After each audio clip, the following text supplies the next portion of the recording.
Hey everyone, I'm here at the Ballard Homestead because I wanted to invite you to our in-person indoor service beginning October 11th. Now some things are going to be totally familiar, the sound, the feel, the worship.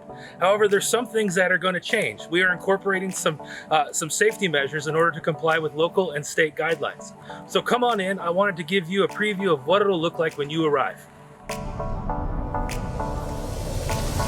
In order to comply with Washington State guidelines of only allowing 25% of the building's capacity, we're asking that you RSVP before you come. If you don't RSVP, we can allow you in only if there's capacity for that. As you walk in, this is your first stop. Here, you'll see that we'll check you in by your name. We'll ask you some simple questions about symptoms and if you've been exposed. And then if you have kids with you, we have some sheets that they're able to draw on and track along with the sermon. As you walk in, if you are in need of a mask, we will provide some for you. After all this is done, squirt your hands with some sanitizer. Make sure you rub it in real good or else it just gets sloppy. And follow me, we'll show you the seats. You'll notice that the chairs in here are grouped and spaced 6 feet apart. As you come in, if you need help with finding a row of chairs for your particular group or family size, let us know and we can add chairs to your row or even take it away. They're arranged in such a way that there will always be 6 feet of spacing between chairs. Also, if you notice, there's 25 feet of spacing from the front of the worship team to the first row of chairs in order to comply with state and local guidelines. Here to tell you more about the worship service and how things will go is Dylan.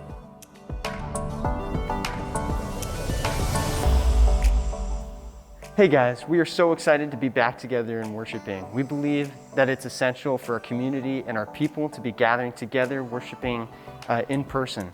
Like Brad said, some things have changed. We ask that you keep your mask on the entire time while you're sitting, standing, singing, or walking about.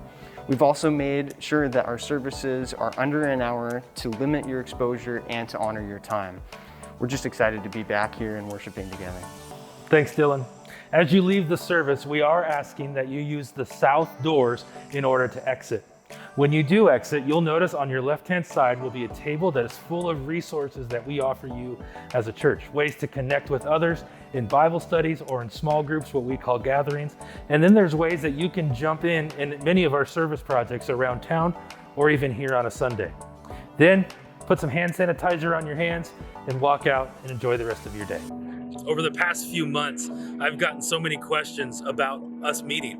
Why haven't we been meeting sooner? What took us this long? Also, people are saying, why are we even meeting right now? Shouldn't we wait until there's a vaccine or even a different phase of the state? Why even try it?